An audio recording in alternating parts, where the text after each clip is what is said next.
Presentamos Entrevista. Son las 7 de la mañana con 3 minutos, amigos televidentes. A continuación tenemos el gusto de recibir al doctor Gustavo Vega. Él es rector de la Universidad Internacional del Ecuador. Doctor, buenos días, bienvenido, gracias por aceptar este diálogo. Cuéntenos, ¿cuál es su opinión con respecto a la eliminación del examen Transformar anunciado por el presidente de la República? Bienvenido, buenos días. Gracias, Hernán. Saludos cordiales.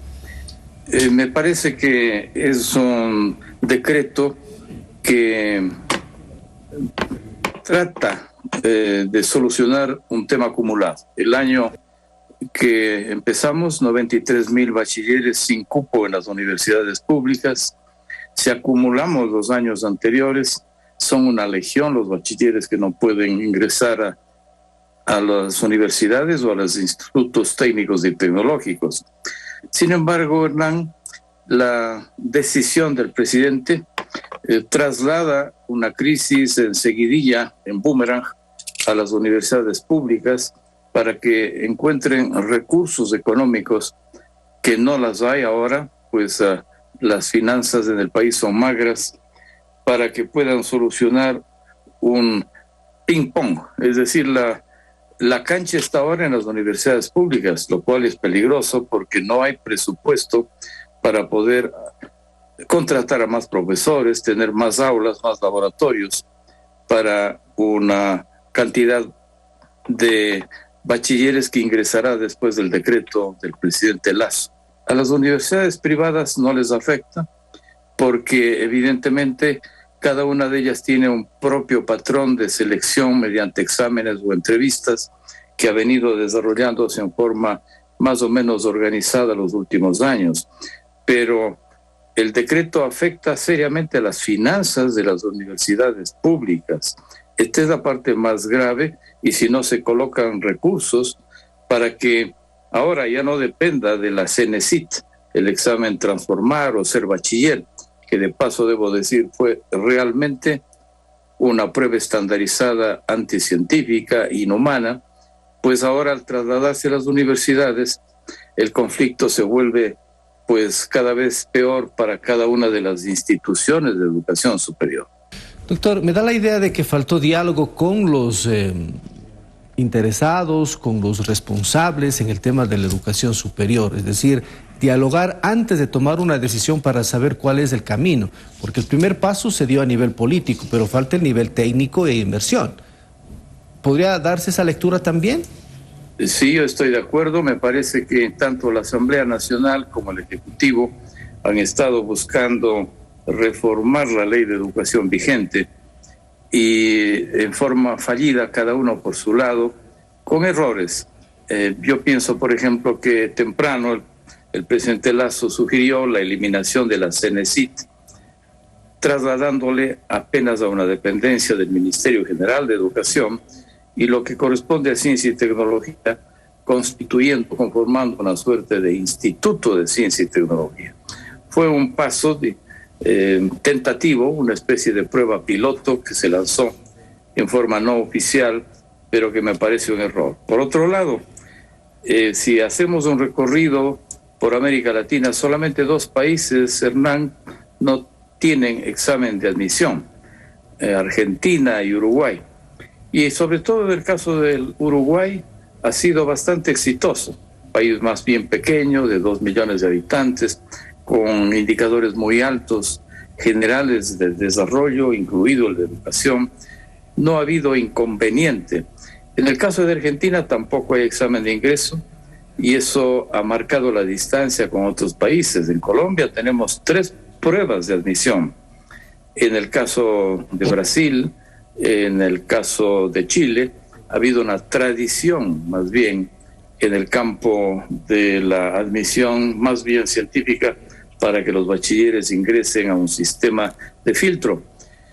Yo creo que sin duda que es necesario un sistema de admisión para que puedan, inclusive mediante propedéuticos, los bachilleres no precisamente consolidados para ingresar a la universidad, nivelar sus conocimientos. Pero también para los propedéuticos, como usted bien señala, se necesitan presupuestos adicionales para las universidades públicas.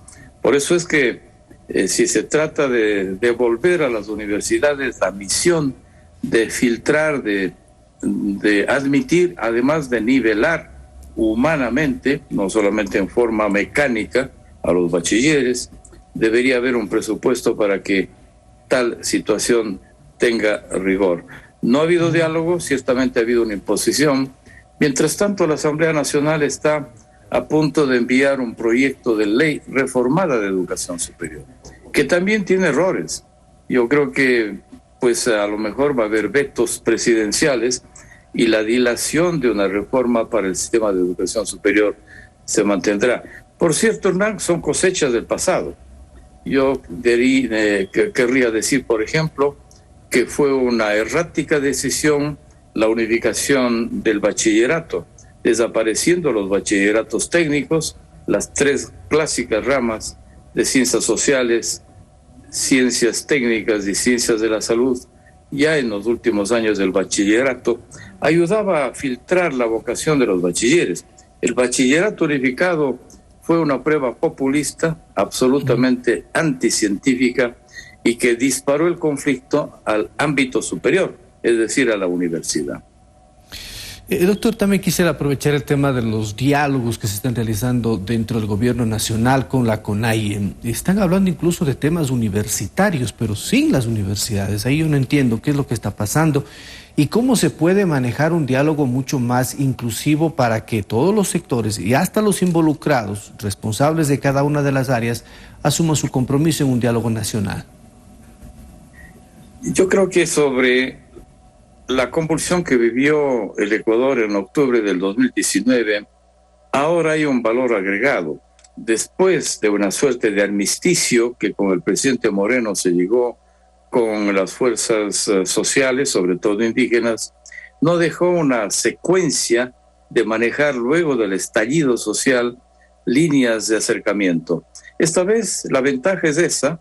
Hay mesas de trabajo que durarán quizás 3 meses para afianzar esto que a nivel de protocolo y más bien como una suerte de paz visible ante el Ecuador se firmó entre ministros del Ejecutivo y dirigentes de la CONAIE. Hay ese valor agregado, las mesas de trabajo. Sin embargo, yo creo que hubo 2 errores por parte del Ejecutivo. Apenas se instalaron las mesas de trabajo, el presidente denunció sin pruebas que la movilización de 18 días de los indígenas y fuerzas sociales fueron aquellas movilizaciones financiadas por el narcotráfico internacional. Eso de alguna manera afectó a la confianza en las mesas de trabajo que estaban logrando iniciales pasos. Y un segundo momento que inclusive se dijo expresamente que el presidente no ha firmado, que los que han firmado son sus ministros. Yo creo que eso no da buena cuenta de una línea de confianza y seguridad mutua para que las mesas de trabajo continúen. Yo diría que en el caso particular de la agenda también hay errores. Por ejemplo, en el caso de una propuesta en ciernes de la Asamblea Nacional que por iniciativa de los sectores indígenas que quieren tener con justicia, con decoro, con soberanía, más acceso a la educación superior, se dice que los rectores de las universidades multiculturales serán sabios y hay que la comunidad los sancione como tales.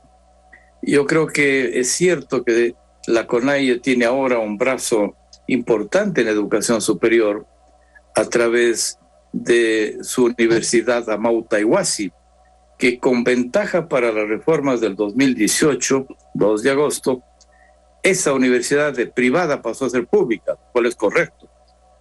Pero diría yo que otras universidades, sin necesidad de ser indígenas, han tenido una larga vocación por el sector indígena. Doy cuenta de la Universidad de Cuenca, Hernán, con sus proyectos de licenciatura y maestrías a nivel no solamente ecuatoriano, sino a nivel andino. Se matriculó a cientos de estudiantes para que puedan sacar titulaciones en aspectos ligados a las culturas ancestrales. Otras universidades como la Politécnica Salesiana tienen vocación por los sectores indígenas.